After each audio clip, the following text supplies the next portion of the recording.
దినానికి ఏర్పాటు చేయబడిన లేఖన భాగములను మనం ధ్యానించుకుందాం. కీర్తనల గ్రంథములో నుండి 52వ సంకీర్తన 8వ వచనం. అక్కడ రాయబడి ఉన్న మాట, నేనైతే దేవుని మందిరములో పచ్చని ఒలీవ చెట్టు వలె ఉన్నాను. నేనైతే దేవుడి మందిరములో పచ్చని ఒలీవ చెట్టు వలె ఉన్నాను. ఎవరు పలుకుతున్నారన్న మాటలు?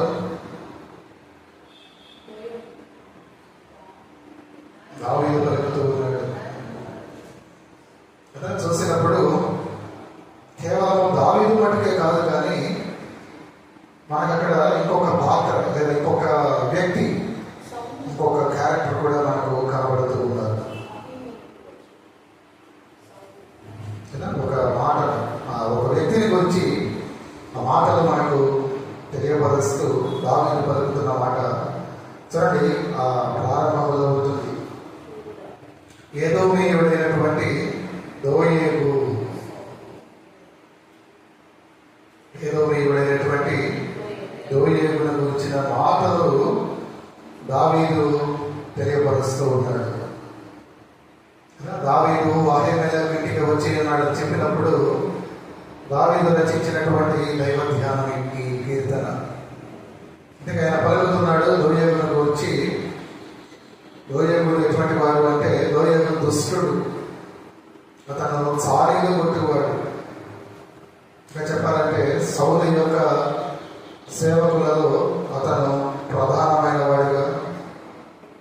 చూడండి ఒకసారి సమూయేలు మొదటి గ్రంథంలో 21వ అధ్యాయంలో 7వ వచనంలో మాట, మొదటి సమూయేలు గ్రంథము 21వ అధ్యాయంలో 7వ వచనంలో ఉన్నటువంటి మాటను మనం చూసినప్పుడు, ఆ దినమున సౌలు యొక్క సేవకులలో ఒకడు అక్కడ యెహోవా సన్నిధి ఉండెను. అతని పేరు దోయేగు. అతడు ఏదోమీయుడు. అతడు సౌలు పనుల కాపరులకు పెద్ద కదా. అక్కడెక్కడో సమూయేలు గ్రంథంలో రాయబడింది కదా. మరి ఆయన ఎవరు ఈయనెవరు అనుకోవద్దు, ఇద్దరు ఒకటే. అక్కడ ఇక్కడ చెప్పబడుతున్నది దోయేగు గురించి. ఈ దోయేగు అనే పేరుకు అర్థం పిరికివాడు. పిరికివాడు, గుర్తుపెట్టుకోండి కదా. అతని పేరు మాత్రమే కాదు, కానీ అతని క్వాలిటీస్ మనం కూడా చూసినట్లయితే ఇక్కడ కొన్ని విషయాలు అతని గురించి దావీదు కొన్ని విషయాలను రాస్తూ ఆ మొదటి ప్రారంభంలో ఏమంటున్నాడు? శూరుడా, అతడు శూరుడు కదా, అంటే గొప్ప వీరుడని మనం అర్థం చేసుకోవాలి. అందులో ఎంత మాత్రం సందేహం లేదు. చేసిన కీడును బట్టి నీవెందుకు అతిశయపడుతున్నావు? చాలు చాలు, చిన్నదానంగా ధ్యానం చేద్దాం. అతను మొట్టమొదటిగా శూరుడు అంటే గొప్ప వీరుడు. రెండవది అతను ఎమోషన్, అతను ఎలా ఉన్నాడు, అతని స్థితి ఎలా ఉంది అంటే అతిశయపడుతున్నాడు కదా. అతను అతిశయపడే స్వభావం కలిగిన వాడు. ఇంకా చూడండి 2వ వచనంలో, మోసము చేయవాడా కదా, మోసము చేసే తత్వము. ఇంకా వాడి గల మంగళ కత్తి వలె నీ నాలుక. ఎలా ఉంది అతని నాలుక? వాడి గల మంగళ కత్తి కదా. కొంత మనకు హానిని తలపెట్టే స్వభావం, మనకు గాయపరచగలిగే స్వభావం ఆయన నాలుకకు ఉన్నది. అలాగే ఆయన మాటలు అన్నిటిగా ఉన్నాయి. ఇంకా చూసినట్లయితే ఆ 3వ వచనంలో, మేలు కంటే కీడు చేయుటయు నీతి పలుకుట కంటే అబద్ధము చెప్పుటయు నీకు ఇష్టము కదా. అతనికి మేలు చేయడం కంటే కీడు చేయడం కదా, నీతిని పలకటం లేదా సత్యమును పలకటం కంటే అబద్ధం ఆడటం ఆయనకు ఇష్టం కదా. ఆ నాలుగులో చూస్తే కపటమైన నాలుక, అంటే అబద్ధములాడే నాలుకే కాదు, కానీ మోసకరమైన మాటలు మాట్లాడే నాలుక. చూస్తున్నారండి, ఇవన్నీ ఎవరి గురించి రాయబడుతున్నాయంటే గురించి. దోయగు అనే పేరుకు అర్థం పెరిగివాడు. సరే, పేరు సంగతి అడగచ్చుదాం. కొన్ని అతని వ్యక్తిత్వం ఎలా ఉంది అంటే గొప్ప శూరుడే, గొప్ప యుద్ధవీరుడే, అందులో సందేహం లేదు. కాబట్టే కదా ఇందాక మనం అనుకున్నట్లు అతను సౌలు యొక్క పనుల కాపాడులందరికీ కూడా పెద్దగా ఉన్నాడు కదా. సూపర్వైజర్, పనివారి మీద పెద్దందారు, సూపర్వైజర్గా ఉన్నాడు. అంత మాత్రమే కాదు, అతిశయపడే స్వభావం. కొన్ని మంచి విషయాలు అంటే చేసిన కీడును బట్టి మోసము చేసే తత్వం కదా. వాడి గల కత్తి వంటి నాలుక, మేలు చేయడం కంటే కీడు చేయటమే ఇష్టం.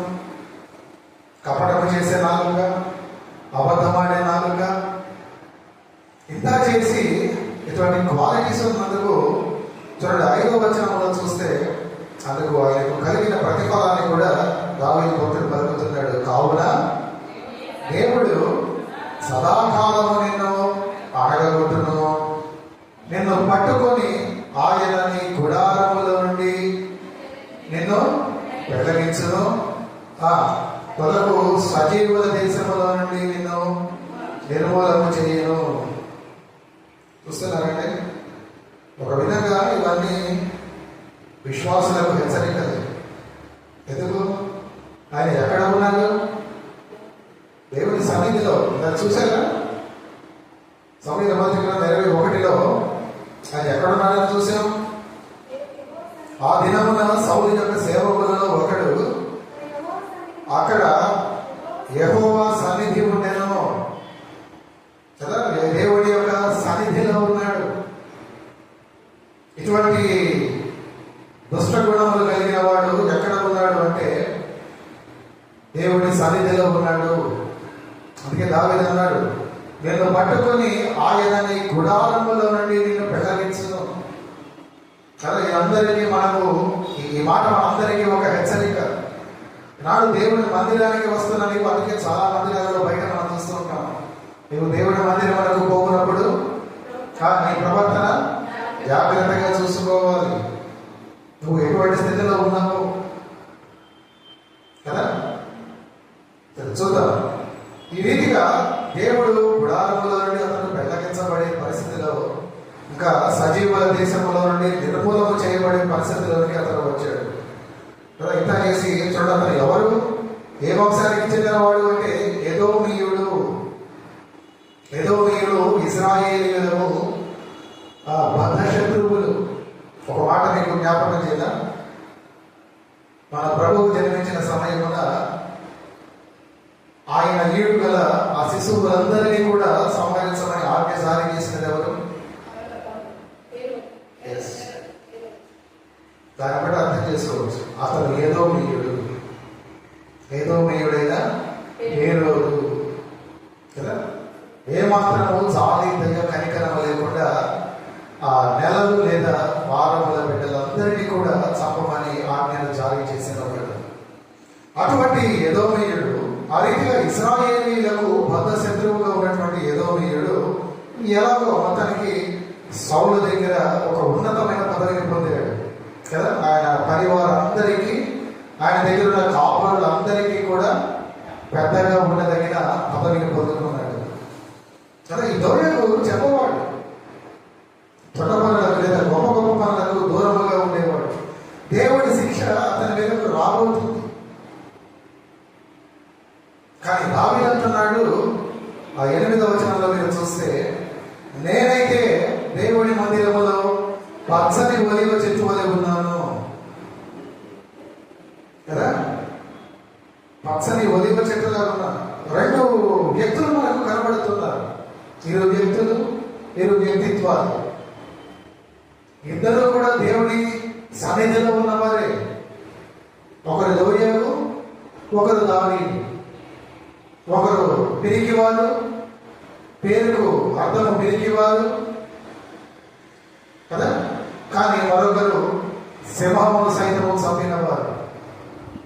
ఒకరు దుష్ట స్వభావం కలిగిన వాళ్ళు, మరొకరు దుష్టత్వములకు దూరముగా ఉండేవారు. గమనిస్తున్నారండి? ఆ దేవుడి సన్నిధిలోనే ఇదంతా.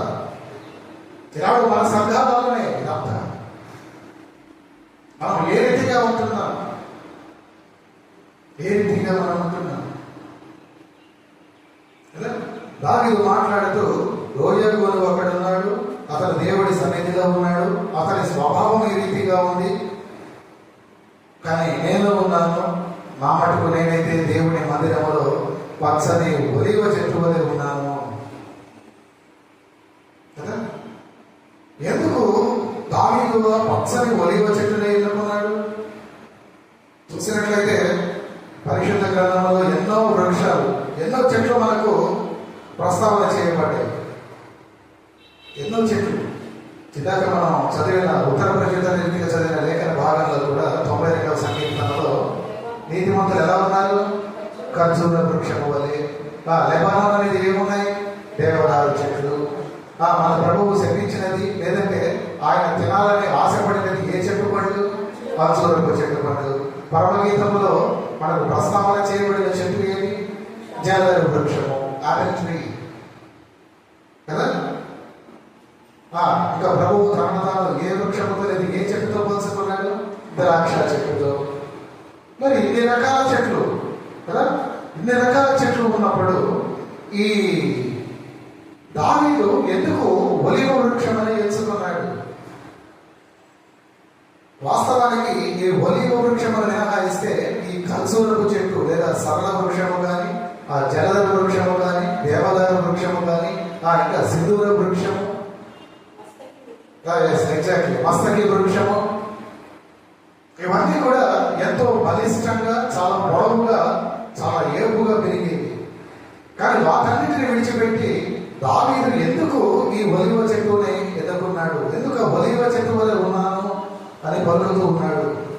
ఏంటి ఆ ఒలివ చెట్టు యొక్క ఔన్నత్యం ఏంటండి? ఎలాగో మనం చూసినట్లయితే ఏ చర్చికి వెళ్ళినా కదా, ఎందుకు మన చర్చినే తీసుకోండి, మన సంఘంలో కూడా మనం క్రిస్మస్ కదా ఆ ప్రత్యేకమైన దినాలలో, పర్వదినాలలో వాస్తవానికి మనం నింపుతున్నటువంటి ఈ యొక్క పూలు కావచ్చు, ఈ చెట్లు కావచ్చు, ఇవన్నీ కూడా ప్లాస్టిక్ కదా, జీవం లేనివి కదండి. చూడండి, వేలాడివి కానీ, ఇక్కడ ఉన్నవి కానీ, ఆ వెనకున్నవి కానీ మనం ఒలివ వృక్షం తీసుకున్నప్పుడు ఆ చెట్టుకు ఉన్న జీవం అనేది చాలా ప్రత్యేకమైనది కదా. దావీదు యొక్క ఆలోచనలు ఏ రీతిగా ఉన్నాయంటే, అతను ఒలివ కొండ మీదకు కదా ప్రారంభంలో వెళ్ళి చూస్తే దావీదు అహీమెలెకు ఇంటికి వచ్చి ఉన్నాడని చూసారా? ఆ 52 పరిచయ మాటలు. ఆ అహీమెలెకు ఇంటికి ఆయన వెళ్ళినప్పుడు అహీమెలెకును కదా ఆ సేవకుడిని ఆయన కలుసుకోవడానికి వెళ్ళినప్పుడు ఆయన చుట్టుపక్కల బారులు తీరినటువంటి పచ్చని ఒలివ చెట్లను చూశాడండి. ఆ ఒలివ చెట్లను ఆయన రెండు పక్కల చూసి, ఆ ఒలివ చెట్ల మధ్యలో ఉన్నటువంటి ఆ చక్కని ఇల్లు, ఆ ఇంట్లో ఉన్నటువంటి ఆ దైవజనుడు, ఆ వాతావరణం అంతటిని చూసి ఆయన తలపోసుకున్నాడు. నేను కూడా ఈ పచ్చని ఒలివ చెట్టు వలె ఉండాలి, నేను ఉంటాను కూడా కదా. ఆయన ఎందుకు ఆ ఒలివ చెట్టునే, నేనైతే దేవుని మందిరములో పచ్చని ఒలివ చెట్టు వలె ఉన్నాను, నిత్యము దేవుని కృప యందు నమ్మిక ఉంచుచున్నాను. ఆ పైన తెలపబడినట్లు దోయగు వలె నేను పెళ్ళగింపబడక కదా చిరకాలం జీవించే ఒలివ చెట్టు వలె, ఒలివ చెట్టు వలె చెట్లన్నిటికంటే కూడా ఎక్కువగా ఫలించే ఆ ఒలివ చెట్టు వలె నేను ఉంటాను అనే ఒక తీర్మానం చేసుకున్నాడు. చాలా గొప్ప ఆశ. సరే, అసలు విషయానికి వద్దాం. దావీదు ఒలివ చెట్టులో పోల్చుకున్నాడు కదా. ఇంతకీ ఆ ఒలివ చెట్టుకున్న ప్రత్యేకత ఏంటంటే, ఇందాక మొదట్లో అనుకున్నట్టు అది జీవము కలిగిన చెట్టు. మన అన్ని చెట్లు జీవాన్ని కలిగి ఉంటాయి కదా, ఉంటాయి. కానీ వాటన్నిటికంటే మరి ఎక్కువ కాలం జీవముతో ఉండే చెట్టు ఒలివ చెట్టు. మీరు సైంటిఫికల్ గా తీసుకున్న ఒలివ చెట్లు దాదాపు 2000 నుండి 3000 సంవత్సరాల వరకు బ్రతుకుతాయి. The longest life span of all the trees. చెట్లన్నిటిలోకి కూడా ఒలివ చెట్టు యొక్క ఆయుష్ కాలము దాదాపు 2000 మొదలు 3000 సంవత్సరాల వరకు. ఆ సత్యాన్ని మనం జ్ఞాపకం చేసుకోవాలంటే ఒకసారి ఆదికాండానికి రండి. ఆదికాండం 8వ అధ్యాయంలో మనకు ఒక ప్రస్తావన చూద్దాం. ఆదికాండం 8వ అధ్యాయంలో చూసినప్పుడు ఆ దేవాది దేవుడు జల ప్రళయమును ఆయన ఈ భూమి మీద అనుమతించినప్పుడు ఆ జల ప్రళయం ద్వారా సమస్తము కూడా నాశనం చేయబడింది. మిగిలిన ఎవరి కుటుంబం అండి? నోవహు కుటుంబం కదా. అక్కడ శేషంగా మిగలబడిన కుటుంబము నోవహు కుటుంబము మటుకి. అటువంటి నోవహు కుటుంబము మాత్రమే కదా పశువులు వృద్ధి చెందాయి, మనుషులు జలసమాధి చేయబడ్డారు కదా, వృక్షములు నాశనమయ్యాయి. ఒక నోవహు కుటుంబం మటుకు దేవుడు మాట చొప్పున నిర్మింపబడిన ఓడలో వారు పదిలముగా ఉన్నారు. ప్రళయం సద్దుమడుగుతూ ఉంది. 40 దినాల తర్వాత ఆ ఓడ కిటికీ తెరిచినప్పుడు నోవహు చేసిన పని ఏంటి? మొట్టమొదటి పని నల్లపావురం కాదు, కాకిని పంపాడు కదా. ఒక కాకిని వెలుపలికి పంపాడు. ఆ కాకి చేసిన పని అది అటు ఇటు తిరుగుతూ ఉండిపోయింది కదా. కాకి స్వభావం అంతే, కాకి స్వభావం అంతే కదా. చాలా మంది దేవుని మందిరంలో కూడా స్థిరంగా కూర్చోక వారికున్న ఫోన్లు పట్టుకుని అటు ఇటు తిరుగుతూ ఉంటారు కాకిలాగా కదా. ఆల్రెడీ బయట ఉన్న వాళ్ళు కాపుల్లో తిరుగుతున్నారు, వాళ్ళతో మనకి ఏ సమస్య లేదు. చాలా మంది మందిరానికి రాక కాపులుగా ఎటు తిరుగుతున్నారు, వాళ్ళ గురించి మనకు అనవసరం. కానీ దేవుడు మందిరానికి వచ్చి కూడా మనం కాపులుగా బిహేవ్ చేయకూడదు. కాకికున్న స్వభావం అండి, అటు ఇటు తిరుగుతుంది. తర్వాత చూడండి, ఆయన ఒక నల్ల పావురమును వెలుపలికి పంపాడు. 9వ వచనంలో ఉంటుంది కదా మాట.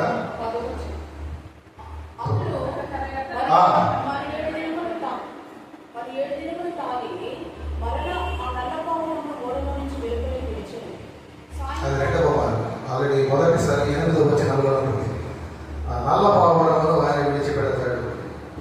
అది భూమి అంతటా తిరిగి తన అరకాలు మోపడానికి కూడా స్థలం లేక మరల ఓడలోకి వస్తుంది. కానీ 2వ మారు 7 దినముల పిమ్మట ఆయన మరలా నల్ల పావురాన్ని విడిచినప్పుడు అది సాయంకాల సమయం వరకు తిరిగి తిరిగి తిరిగి ఒక ఒలీవ చెట్టు ఆకును అది నోట కరుచుకొని వస్తుంది కదా. దాని ద్వారా మనకి ఏమర్థమైంది? అన్నీ నశించాయి కానీ ఒలీవ చెట్టు మటుకు నశించలేదు. నశించకపోగా కొంచెం లోతుగా ఆలోచన చేస్తే అది చిగురిచ్చింది కదా. ఆ లేత చిగురును పట్టుకొని ఆ నల్ల పౌరులు వచ్చిందండి. అంటే ప్రచండమైనటువంటి జల ప్రళయానికి, ఆ జల ప్రళయం వచ్చే సమయంలో మనం కొంత ఆలోచన చేస్తే ప్రచండమైన గాలి కూడా ఉంటుంది కదా. తుఫాన్ వచ్చేటప్పుడు గాలి లేకుండా తుఫాన్ చూడగలమా? జల ప్రళయంతో పాటు ప్రచండమైన జల ప్రళయము, దానితో పాటు ప్రచండమైనటువంటి గాలి. అటువంటి పరిస్థితులలో కూడా కేవలం అక్కడ మనగలిగిన లేదా ఆ బ్రతకగలిగినటువంటి వృక్షము ఆ ఒలీవ వృక్షము మటుకే కదా. అనేక సంవత్సరాలు దాని ఆయుష్కాలము 2 నుండి 3,000 సంవత్సరాలు.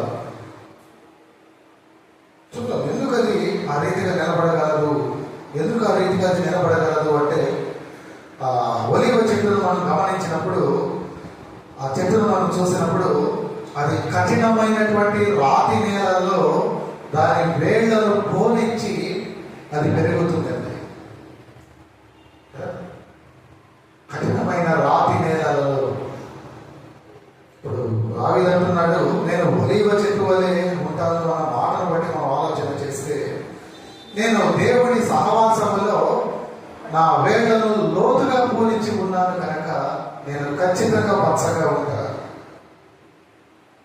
దేవుడి యొక్క సహవాసంలో, సంఘ సహవాసంలో, దేవుడి యొక్క వాక్య పఠనంలో, దేవుడి మాటలను ధ్యానం చేయటంలో, దేవుడిని ప్రార్థించటంలో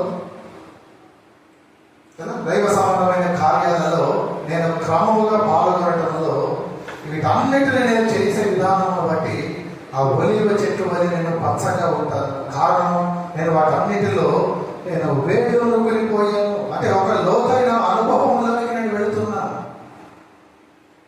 ఒక లోతైన అనుభవం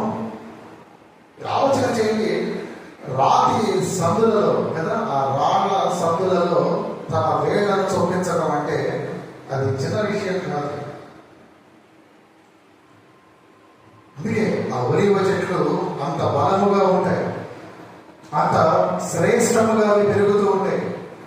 ఇంకొక విషయాన్ని మనం చూస్తే ఆ ఒలీవ చెట్లు ఆ రీతిగా పెరగటమే కాదు, కానీ అవి చేసే మరొక ఉపకారము దాని యొక్క ఫలములు కదా, ఆ ఒలీవ ఫలములను మనకి ఇవ్వటం. మీకు తెలుసు, ఒలీవ ఫలాలు ఆ చెట్టుకు మనం చూడాలంటే దాదాపు 15 సంవత్సరాలు పడుతుంది. అంటే ఒలీవ చెట్లను నాటి వాటి యొక్క ఫలములు నేను చూడాలి అనుకునే ఆ వ్యవసాయకుడు ఎంతకాలం ఎదురు చూడాలంటే 15 సంవత్సరాలు అతను ఎదురు చూడాలి. అది ఓపిక మనకు ఉండదు కదా, ఓపిక ఉండదు మనకి. ఇవాళ ఫలం వేయగానే, ఇవాళ విత్తనం వేయగానే రేపే ఫలం కావాలి, తప్పితే ఎల్లుండి కావాలి కదా. కానీ 10 నుండి 15 సంవత్సరాలు గడిస్తే కానీ ఆ వృక్షము తన యొక్క ఫలమును, ఆ శ్రేష్టమైన పండ్లను అది ఇవ్వలేదు. కానీ ఒకసారి 15 సంవత్సరాల తర్వాత తన పండ్లను ఇవ్వడం ప్రారంభిస్తే అది జీవితకాలం అంతా ఇస్తూనే ఉంటుందండి. జీవితకాలం అంతా త్రూఅవుట్ ఇట్స్ లైఫ్. ఇక్కడ ఒక విశ్వాసిగా మనం చూసినప్పుడు నీవు దేవుని మందిరంలో నాటపడటానికి సమయం తీసుకోవచ్చు. కానీ నీవు నాటపడటానికి సమయం తీసుకున్నప్పుడు నీవు దేవుని సహవాసములో, సంఘ సహవాసములో, దైవ కార్యక్రమాలలో నీవు వేళ్ళను కొనిపోవాలి. అనగా నువ్వు వెనుదీయడానికి అవకాశం లేక, నేను వేరు చేయడానికి ఏమాత్రం అవకాశం లేనంత రీతిగా నీవు లోతైన అనుభవంలోకి వెళ్ళాలి. అలా వెళ్ళగలిగిన నాడు నీ యొక్క ఫలములు కదా, నీ యొక్క ఆత్మ ఫలములను దేవుడు చూడగలిగాడు. దేవుడే కాదు, సంఘం చూస్తుంది, సమాజం చూడగలుగుతుంది. ఒకసారి ఆ ఫలము నీలో కాగితం లేదా ఫలము నీ నుండి చూడటం ప్రారంభిస్తే కడ వరకు కూడా ఆ ఫలము మన నుండి దేవుడు ఎదురు చూస్తూనే ఉంటాడు. అందుకే ఒక మాట మనం జ్ఞాపకం చేసుకోవచ్చు. 128వ సంకీర్తనలో ఒక చక్కని మాట ఉంటుంది. 128 4వ అధ్యాయం 4వ వచనంలో ఎలాగా అంటే అక్కడ వాళ్ళ పిల్లల గురించిన ప్రస్తావన. నీ బల్ల చుట్టూ నీ పిల్లలు ఒలీవ మొక్క వలెనందురు కదా. కొంత మాటను మనకు ఆపాదించుకుంటే ఆ భక్తుడు సొలొమోను భక్తుడు రాసిన కీర్తనలో నీ బల్ల చుట్టూ నీ పిల్లలు ఒలీవ మొక్క వలె ఉంటారు. కొంత ఆధ్యాత్మికంగా ఆలోచన చేస్తే పోయిన వారం మనం బల్ల ఆరాధన చేశాం కదా. మన భోజనపు బల్ల నుండి మన ప్రభువుతో కలిసి మనం భుజించాం.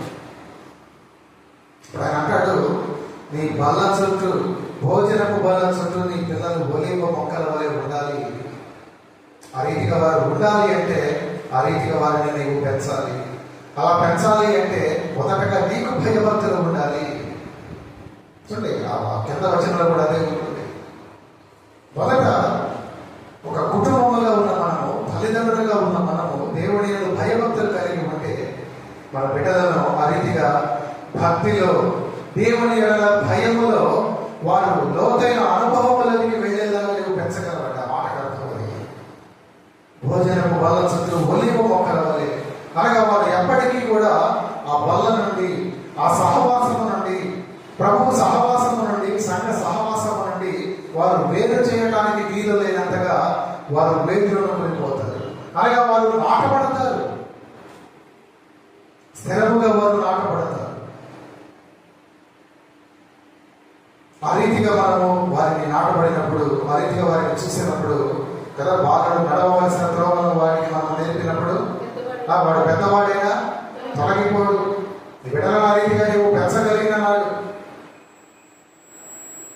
వారి నుండి నీవు చూడదగిన ఫలములు, మంచి ఫలాలు, ఆత్మీయ ఫలము కావచ్చు, లేదా భౌతికంగా నీవు కోరుకున్న రీతిగా మంచి చదువులతో, మంచి ఉద్యోగాలతో కావచ్చు, మన బిడ్డలను మనం చూడగలగాలి. ఆ ఒలీవ చెట్టుకున్నటువంటి ప్రత్యేకత అదే. దానిని నాటిన నాడు దానికి చాలా కేర్ అవసరం. బిడ్డలు మనకు కలిగిన నాడు ప్రారంభ దినాల్లో వారి పట్ల మనకు చాలా శ్రద్ధ అవసరం, జాగ్రత్త అవసరం. ఒక 15 ఏళ్ల పాటు వ్యవసాయకుడు ఒలీవ దాని ఫలాన్ని ఇవ్వగలుగుతుంది. నీ బిడ్డలకు నీవు నేర్పవలసిన విషయాలను చిన్ననాడే నేర్పగలిగితే, దేవుడి యొక్క భయభక్తులను నీవు వారికి చూపగలిగితే, అటు పిమ్మటి వారు దాని నుండి తొలగిపోక ఆ భక్తుడు రాసినట్లుగా ఆ బాల చుట్టూ ఒలివ మొక్కల వారు పాతుకుపోతారంట. విశ్వాసంలో పాతుకుపోతారు, సహవాసంలో వారు నాటుకొని పోతారు, మంచి ఫలములతో వారు ముందుకు కొనసాగిపోతూ ఉంటారు. ఆ ఒలివ చెట్టుకు పచ్చదనం ఎక్కువ, కానీ దాని సరైన స్థలములు మనం నాటగలగాలి. అది ఏ కాలంలో అయినా తన అందాన్ని ఆ పచ్చదనం కనపరుస్తూనే ఉంటుందండి. కారణం దానిలో ఈ నిత్యము ఉండే జీవం, నిత్య జీవముతో అది ఎప్పుడు వరకు పచ్చదనంతో ఆ పచ్చదనము వాటి అందముతో దానికి కనబడుతూనే ఉంటుంది. దాని యొక్క ఆయుష్ కాలం బట్టి దేవుని సన్నిధిలో మనము నిత్యము నిలబడిపోయే వారంగా ఉండాలి. చూస్తున్నాం కదా, కొంతకాలం వస్తూ కొంతకాలం మానివేస్తూ. మీరే ఒలివ చెట్లు, మీరు ఒలివ చెట్లు అనొచ్చా? మీరే చెప్పండి కదా. దేవుడి మందిరంలో ఉంటే ఒలివ చెట్లు అండి. దేవుడి మందిరంలో జీవం ఉంది. నేను ఇక్కడకు రాగలిగితే ఆ జీవమును, ఆ నిత్య జీవమును నీవు పొందుకుంటావు. ఆత్మీయంగా ఎప్పుడు నువ్వు పచ్చదనంతో వృద్ధి చెందుతూ ఉంటావు. ఈ కుటుంబం సాఫల్యతలో ఉంటుంది. దేవుడి మందిరానికి దూరం అయితే చూడొచ్చు కదా, మన జీవితాలు, కుటుంబాలు ఏ రీతిగా ఎండిపోతాయి. అది కొంత తమ కుటుంబాలని లోతుగా పరిగెత్తి చూసుకున్న వాళ్ళకి, లోతుగా చూసుకున్న వాళ్ళకి తెలుస్తూ ఉంటుంది. ఒకప్పుడు నేను బాగున్నాను, కుటుంబం వృద్ధిలో ఉంది, ఎందుకు ఈనాడు నా కుటుంబం ఇలా అయిపోయింది, ఎందుకు ఈనాడు నా కుటుంబంలో ఈ అప్పులు, ఈ అనారోగ్యాలు, ఎందుకు ఈ అవమానాలని మనం చూస్తే నీ జీవితంలో నీవు దేవుడి మందిరానికి దూరం అయ్యి ఉంటావు. పచ్చని ఒలివ చెట్ల వలె ఉండవలసిన నీవు ఆ పచ్చదనం నుండి వేరుపడ్డావు, ఆ జీవం నుండి నీవు వేరుపడ్డావు.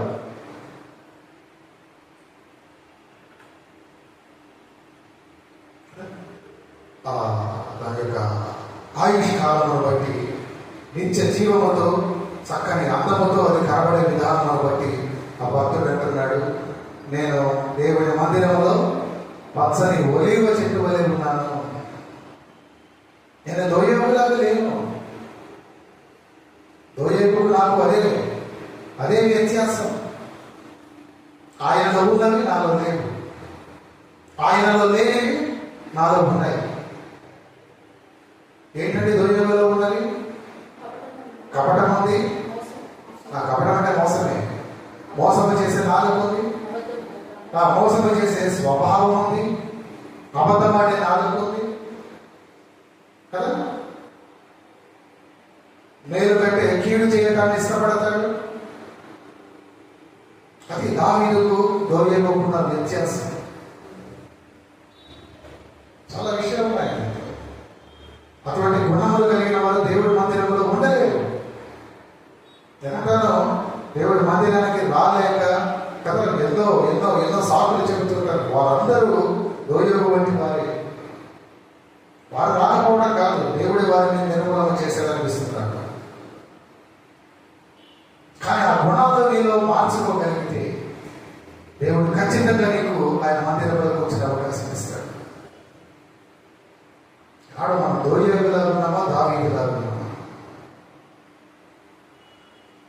రెండవది, ఎందుకు ఆయన ఒలివ చెట్టును అంత ప్రత్యేకముగా కోరాడు లేదా ఒలివ చెట్టుతో పోల్చుకున్నాడు అంటే, ఆ ఒలివ చెట్టు తన యొక్క పండ్ల వలనైనా ఒలివ ఫలముల వలనైనా ధైర్యం ఇస్తుంది. మొదటిది దాని యొక్క ఆయుష్కాలము, రెండవది దాని యొక్క ఫలం వలనైనా ధైర్యము. ఎందువరకంటే ధైర్యము దాని ఆయుష్కాలము, రెండవది అభిషేకము. ఒలివ చెట్టు యొక్క ఫలం నుండి తీసినటువంటి తైలము అభిషేకించడానికి ఉపయోగపడుతుంది. న్యాయాధిపతుల గ్రంథంలో 9వ అధ్యాయంలో మనం చూడొచ్చు. చెట్లన్నీ కూడా ఒకనాడు సమావేశమయ్యాయి. 9వ అధ్యాయంలో 9-10 వచనాలలో చూడండి ఆ మాటలు. మమ్మను ఏలమని ఒలివ చెట్టును అడిగినప్పుడు ఒలివ చెట్టు ఎవరికింది? దేవుడిని మానవులను దేని వలన నరుడు సన్మానించదో ఆ నా తైలము నెయ్యక మాని చెట్ల మీద రాజునై ఉండి అటు ఇటు ఊపుటకు నేను వచ్చేదనా కదా. మాకు రాజుగా ఉండమని అంజూరపు చెట్టును అడిగే, అది నిరాకరించింది. తర్వాత ద్రాక్ష బలిని కోరి, అది కూడా నిరాకరించింది. చిట్ట చివరికి ముండ్ల పొదలు ఆశ్రయిస్తే అది రాజుగా ఉండడానికి చాలా సంతోషంగా అంగీకరించింది కదా. ఇంకా ఏమంటున్నది, రండి నా నీడను ఆశ్రయించండి ఇంతమాట. న్యాయాధిపతులు 9వ అధ్యాయంలో కదా మాట ఉంటుంది, చదవండి 9:9.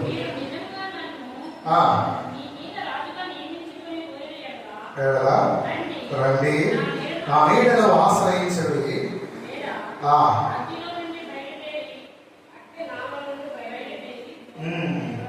కదా అక్కడ చాలా హాస్యాస్పదమైన విషయం ఏంటంటే, దాని చెట్టు అంటామా, అది ఎంత పెద్ద చెట్టులో మొదల పొదనే అంటాం కదా. ఆ నేలను అంటుకునే ఉంటుంది ఎప్పుడు. చూడండి దాని అతిశయం ఎలా ఉంటుందంటే, అది ఉన్నదే నేలను అంటుకొని అది మళ్ళా నీడనివ్వడానికి పిలవడం కదా.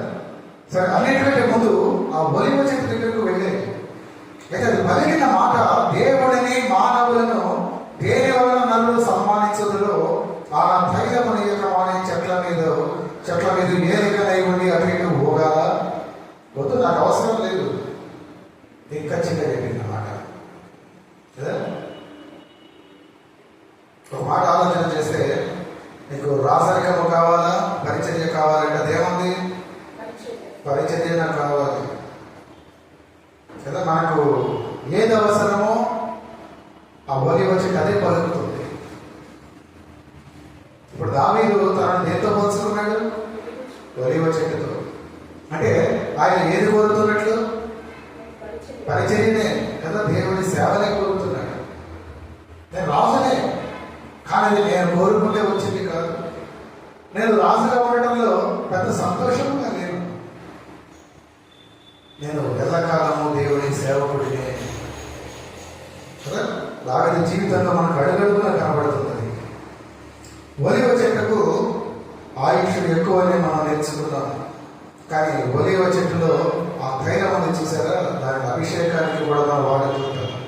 ఎవరిని అభిషేకించడానికి, దేవుణ్ణి, మానవులను, ఇంకా రాజులను, ప్రవక్తలను కదా, వీరందరినీ కూడా అభిషేకించడానికి ఆ నూనెని మనం వాడతాం. అంటే సన్మానించే గుణం మనకు కనబడుతూ ఉందండి ఒలివ తైలంలో లేదా ఒలివ వృక్షంలో.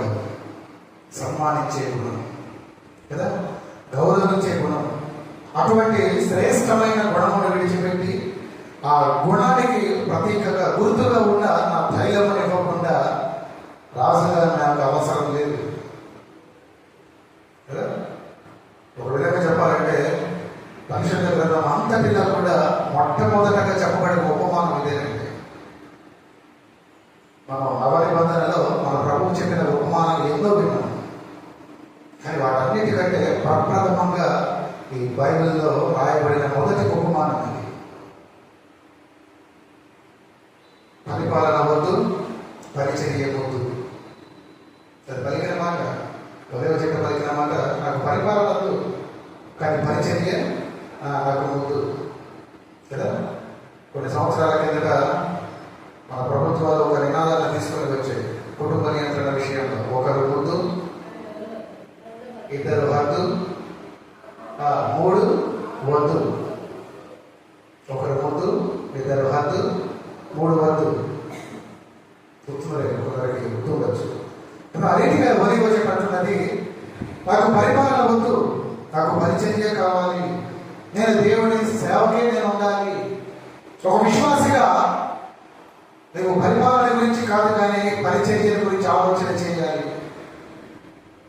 నాడు నీ పరిచర్య ఏ రీతిగా ఉంది, అసలు పరిచర్యలో మనం పాల్గొని పొందుతున్నామా, అసలు పరిచర్యకు సిద్ధపడిన హృదయం మనకుందా, అటువంటి మంచి సుగుణం కదా, ఆ మంచి సులక్షణం మనకుందా. దావీదు అందుకే ఆ ఒలివ చెట్టుతో తనను తాను పోల్చుకుంటాడు కదా. అది సన్మానించే గుణం కలిగిందండి.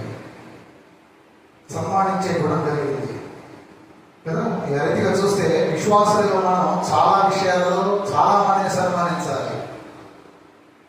ఒకవేళ ఒలివ చెట్టు వలె మారి మనం వారందరినీ సన్మానించలేకపోవచ్చు, కానీ నవ నిబంధన సేవకులుగా యాజకులుగా ఉన్న మనకు కొన్ని సూచనలు ఇవ్వబడ్డాయి. మొదటి ఎఫెసీ పత్రికలో చూస్తే 6వ అధ్యాయం 2వ వచనంలో చదవండి. ఇక్కడ ఒక మాట, నీ తల్లిదండ్రులను సన్మానింపు అని ఉంటుంది.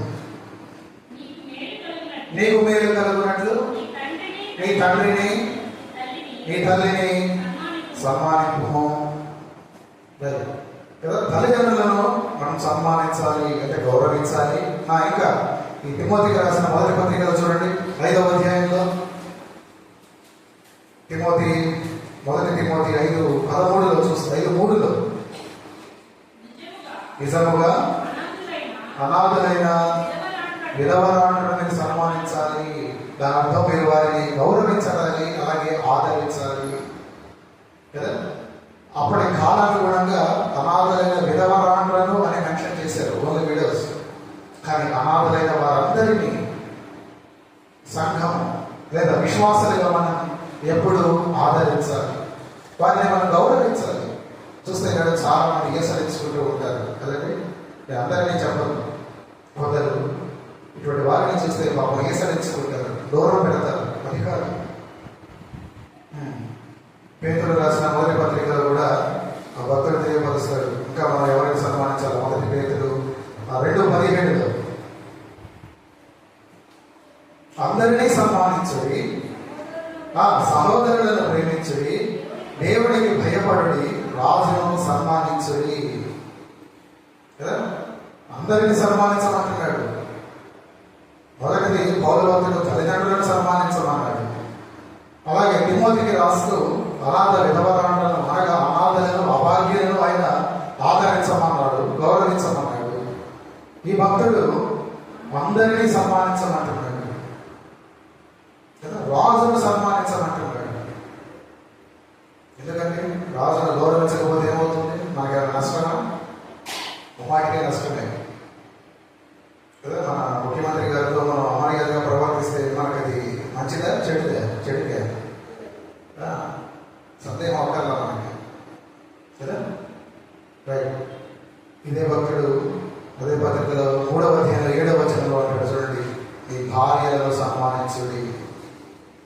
ఒకసారి మీరు ఈ జనులందరినీ మీరు పక్కన పెట్టుకుంటే తల్లిదండ్రులను, భార్యలను, అనాథలను, అభాగ్యులను, రాజులను, ఆఖరికి అందరినీ ఏం చేయాలి? మీరు సన్మానించాలి కదా. ఆ సన్మానించే సుగుణం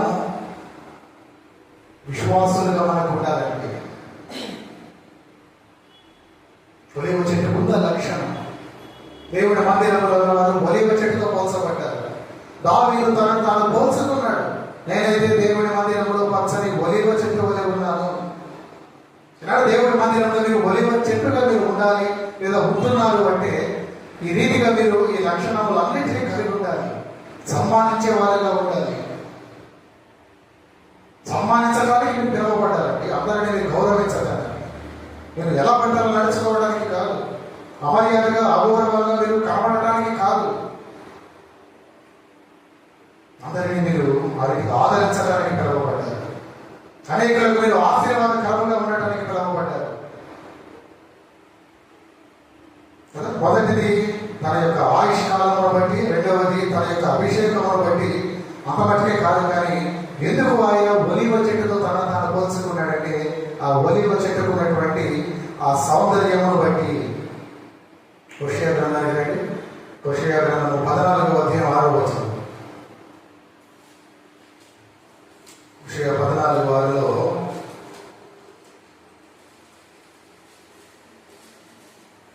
అతని కొమ్మలు విశాలముగా పెరుగును, ఒలివ చెట్టులకు కలిగినంత సౌందర్యము అతనికి కలుగును. చూసారా హోషేయ ప్రవక్త మాటలు? ఒలివ చెట్టు సౌందర్యం ఆయన వివరిస్తూ ఉన్నాడండి. దానికి కారణం దాని ముందు అంటున్నాడు, ఎప్పుడు మీకు ఆ సౌందర్యం వస్తుందంటే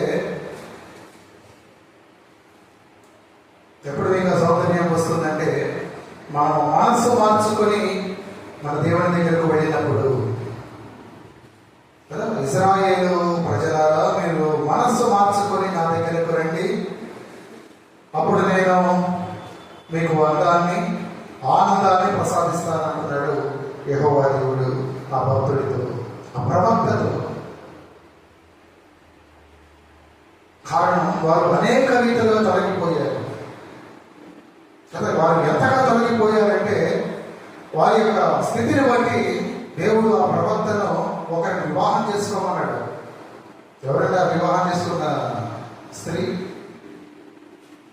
వేశ్య, వేశ్యను వివాహం ఆడమన్నాడు.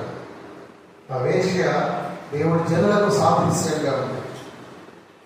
అనగా ఒకరి దగ్గర నిలబెట్టిపోయే మనస్తత్వం కాదు, ఒకరి దగ్గర ఆనందించే స్వభావం కాదు, పలుపలు విధాల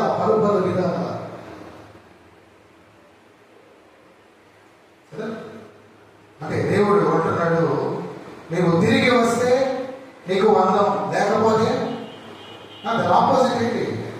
అందవిహీనం. అందంగా ఉండడానికి ఇష్టపడుతున్నావా లేదా? చెప్పండి. ఇక్కడ ఆడవాళ్ళు ఎక్కువగా ఉన్నారు, అందరూ ఆడవాళ్ళే.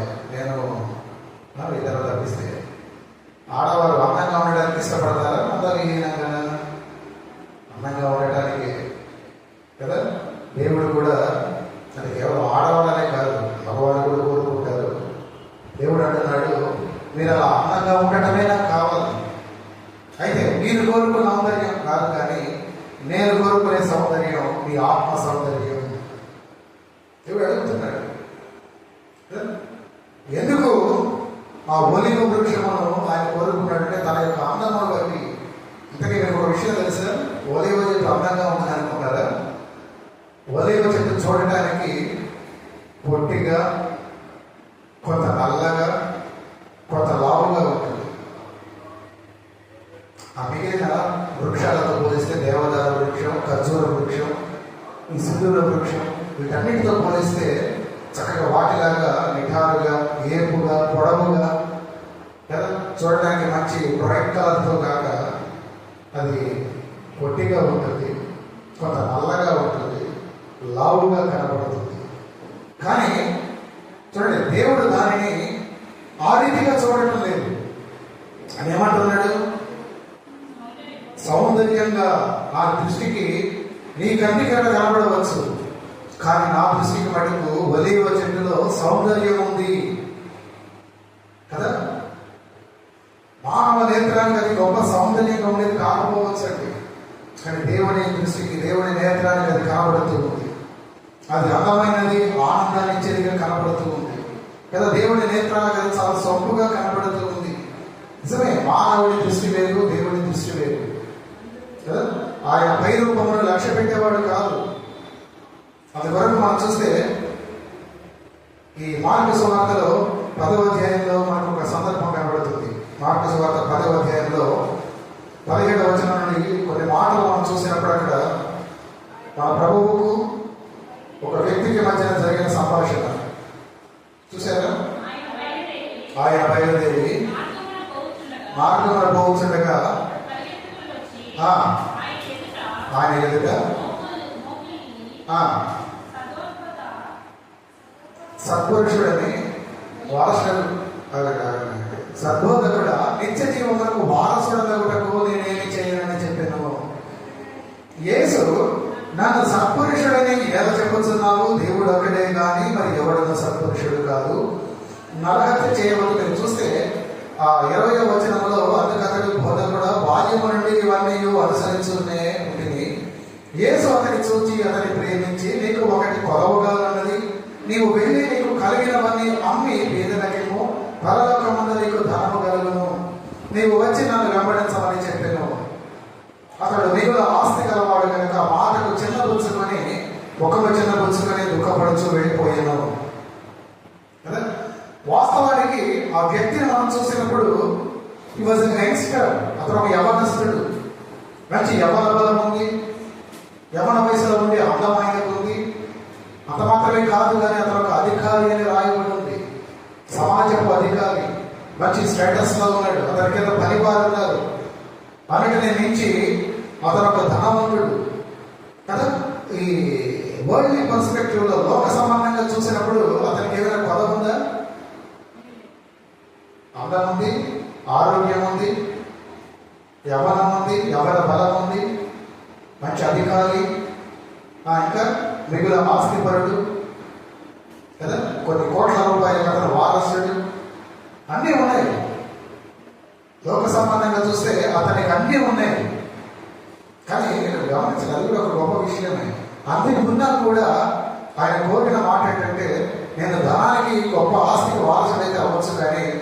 నిత్య జీవానికి కూడా వారసు అవ్వాలని ఆశపడుతున్నా కదా. 17వ వచనం అదే కదా అన్నది, సద్బోధకుడా నిత్య జీవములకు వారసుడు నగటకు నేనేం చేయాలి?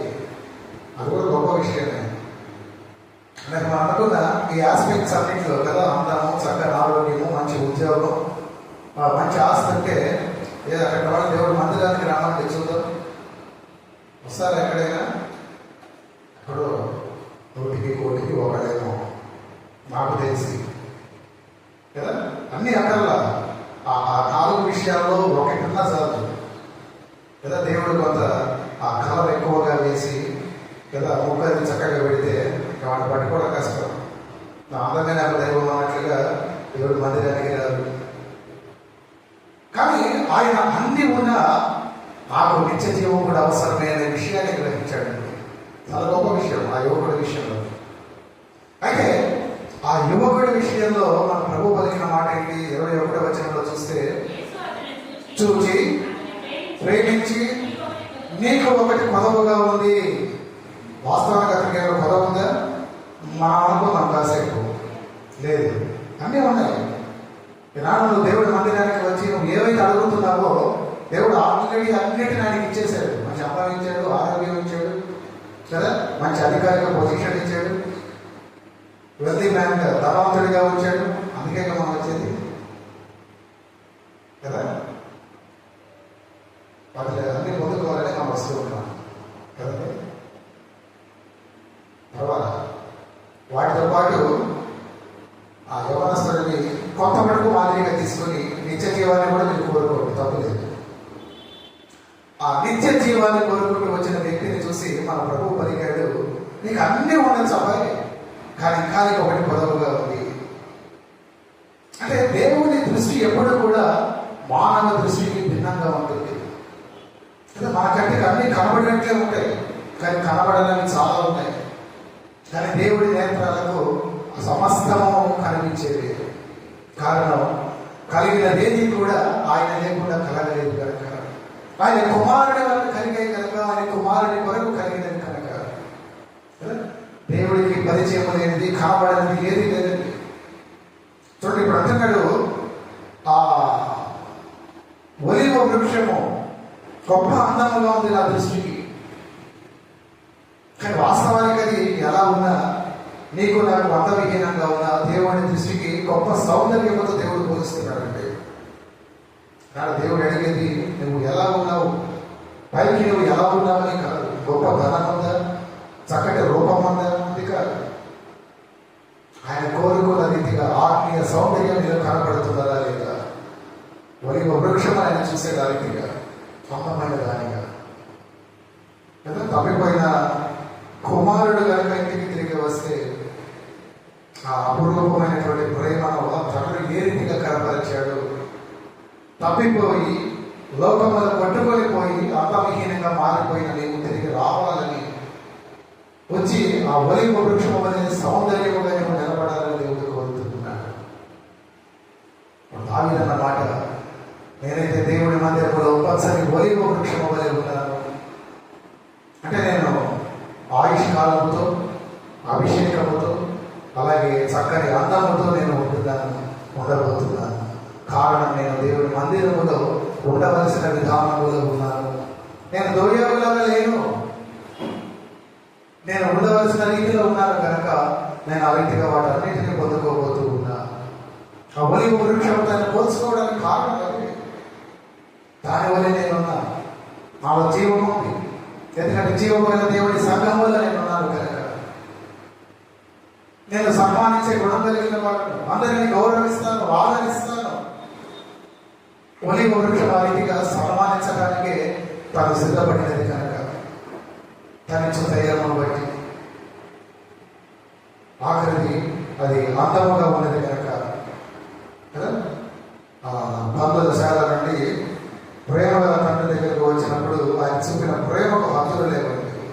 రీతిగా దేవుడు నీవు తిరిగి ఆయన దగ్గరకు రాగలిగితే ఈ విషయంలో దేవుడి ఆనందానికి, ఆయనకిచ్చే ఆ అందానికి, నీకిచ్చే ఆనందానికి కూడా హద్దులు ఉండవు. మారు మనసు పొంది తిరిగి ఆయన దగ్గరకు రావాలని ఆ హోషేయ భక్తుడి ద్వారా ఆ ఒలివ చెట్టును చూపిస్తూ దేవుడు మనతో మాట్లాడుతూ ఉన్నాడు. ఆఖరిది ఆలయము. ఏంటంటే ఆలయము? మొదటి రాజుల గ్రంథానికి రండి. మొదటి రాజుల గ్రంథం 6వ అధ్యాయంలో 23వ వచనంలో 6:23 చూసినప్పుడు, మరియు అతడు గర్భాలయమందు 10 మూరల ఎత్తు గల 2 కెరూబులను ఒలీవ కర్రతో చేయించెను.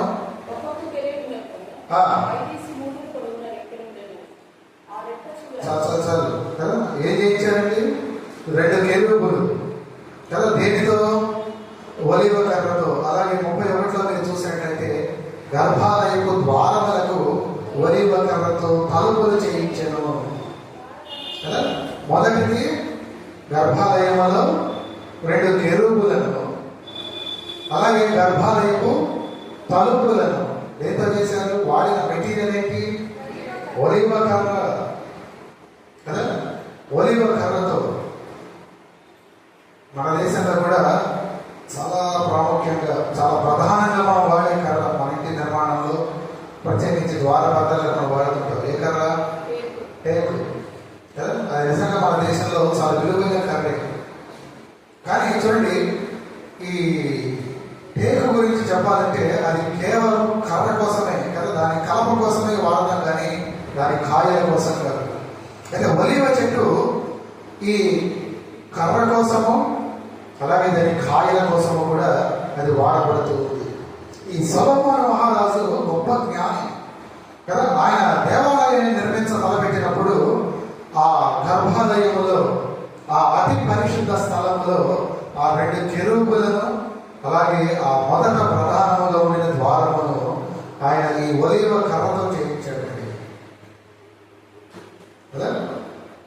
కేవలం ప్రధాన యాజకుడు మాత్రమే ప్రవేశించే ఆ పరమ పవిత్రమైన స్థలంలో ఒలీవ చెక్క ఉంటున్నదంటే, ఆ ఒలీవ కర్ర ఉంటున్నదంటే చూడండి, అది ఎంత ప్రశస్తమైనదో మనకు అర్థమవుతుంది కదా. కేవలము ప్రధాన యాజకుడు మాత్రమే వెళ్ళగలిగే ఆ స్థలంలో ఒలీవ చెట్టు తనకంటే ఒక స్థానాన్ని సంపాదించుకుంది. 2 కెరూబులు చేయబడ్డాయండి. మందసము మీద నిలవబెట్టే 2 కెరూబులు చేయబడ్డాయి. ఆ ప్రారంభంలో గర్భాలయపు ద్వారము ఆ ఒలీవ కర్రతో చేయబడి. చూసారా ఎన్ని విశేషాలు!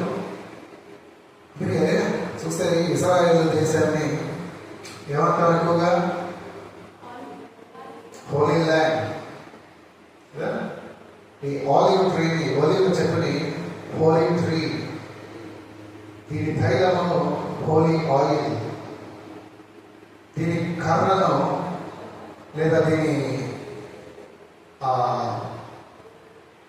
కర్ర హోలీ ట్రీ కదా. Holy land, holy tree, holy oil. ఎందుకంటే దేవుని అతి పరిశుద్ధ స్థలములో అది స్థలము సంపాదించింది కనుక. ఇప్పుడు దావీదు అటువంటి చెట్టుతో తనను తాను పోల్చుకున్నాడు. కారణం, ఆ చెట్టులాగా నేను ఉండాలి మాత్రమే కాదు, కానీ ఆ చెట్టులాగా ఉండబోతున్నా. కారణం, ఆ చెట్టు వల్ల నేను జీవించడానికి ఇష్టపడుతున్నా. ఒక విశ్వాసిగా నీవు ఏ రీతిగా జీవించడానికి ఇష్టపడుతున్నావు? వాస్తవానికి వాళ్ళ దేవుని జనులందరూ ఎక్కడ ఉండాలి? దేవుడి మందిరంలో. వాళ్ళు నిజంగా ఒలీవ మొక్కలైతే దేవుడి మందిరంలో వాళ్ళు కనపడాలి. అందుకే కాకన్నా మందిరంలో కనపడటం లేదంటే వాళ్ళు ఏ చెట్టులో లేదంటే ఏ వృక్షము వాళ్ళు ఎందుకొరకు వాడబడుతున్నారో వారికి తెలియాలి. కానీ వచ్చిన మీరు మటుకు ఆ మాటలు మరచిపోవద్దు. మనమందరం కూడా ఒలీవ వృక్షము వలె దేవుడి దృష్టికి కనబడుతూ ఉన్నాం. హోషేయతో అన్నట్టు వాస్తవానికి చూడడానికి అందంగా మనం లేకపోవచ్చు, కానీ మన ఆత్మ సౌందర్యాన్ని దేవుడు చూస్తున్నాడు. ఏంటి మన ఆత్మ సౌందర్యం? ఆయనను చూడాలనుకోవటమే, ఆయనతో సమయాన్ని గడపాలనుకోవటమే, మారు మనసు పొంది ఆయన దగ్గరకు తిరిగి రావటమే. అలా వచ్చిన నాడు ఆ భక్తుడితో పలికిన మాట హోషేయ ద్వారా ద్వారా దేవుడు మనతో మాట్లాడుతున్న మాట, నీవు నా దృష్టికి ఒలీవ చెట్టు వలె సౌందర్యముగా ఉన్నావు.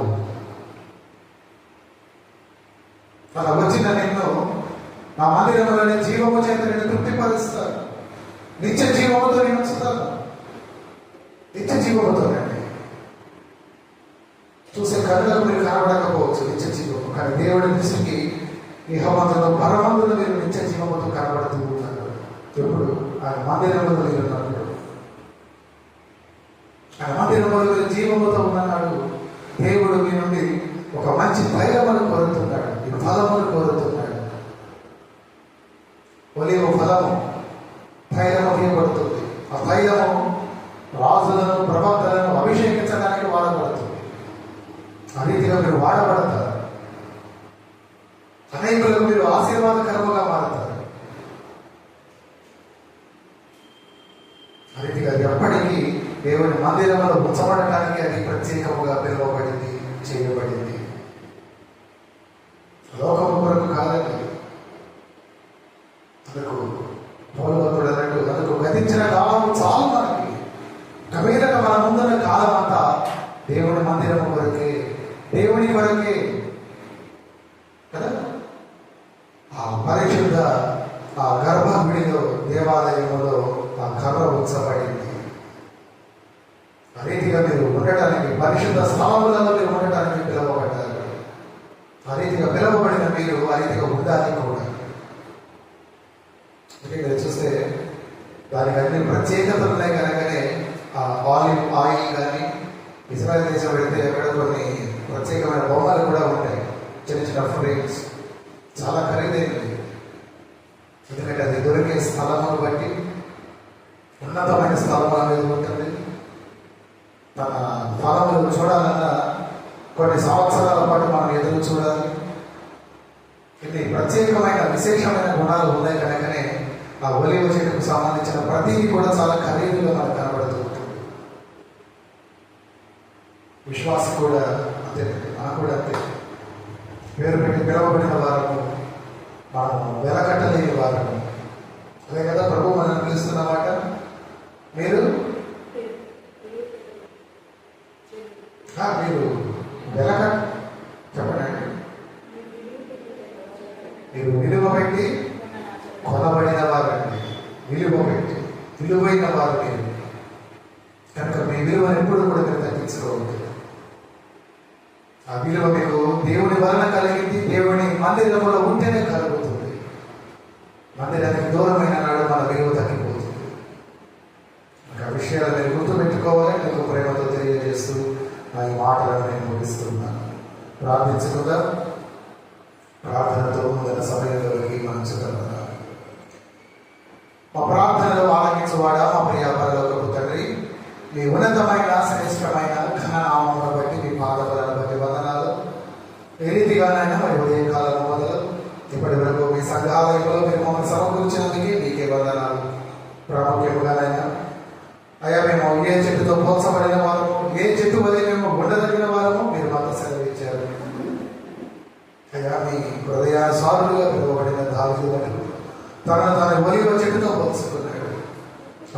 మీ బిడ్డలమైన మేమందరము కూడా, మీ సేవకులమైన మేమందరము కూడా ఆ ఒలీవ చెట్టుతో పోల్చదగిన వారము. ఒలీవ చెట్టు వల్ల మేము ఉండాలని మీరు ఆశపడుతున్నారు. ఆ రీతిగా మేము ఉండటానికి మీరు సహాయం దయచేయండి. నిత్యమునైనా మీ మందిరంలో మేము కనబడదు, మీ మందిరంలోనే జీవము చేతనైనా మేము అయ్యా మా ఆయుష్ను మేము పొడిగించుకుంటూ తుదకునైనా మేము అనేకులను మీతో సహా అయినా మేము సన్మానించటకు ఆ రీతిగానైనా మా జీవితాలను మీరు భద్రపరచండి. మమ్మల్ని ఖాయండి, నడిపించండి. వాటికి ఆ రీతిగా మీ బిడ్డలందరిపై మీ కృపను కనపరచండి. ఈ రీతిగానైనా ఇంటి భాగ్యములకు, ఇది సహవాసములకు నచ్చుకోక ఒలీవ వృక్షము వల్ల ఉండలేకనైనా మరి వెడలిపోతున్న వారిని మరలాగి సన్నిధానములు అయ్యా మీ పాదాల చెంత ఒలీవ చెట్టు వలనైనా వారిని స్థాపించమని మీకే ఘనతను మహిమను ఆపాదించుకుంటూ యేసు నామమున మీకే వినయముతో ప్రార్థిస్తున్నాము తండ్రి.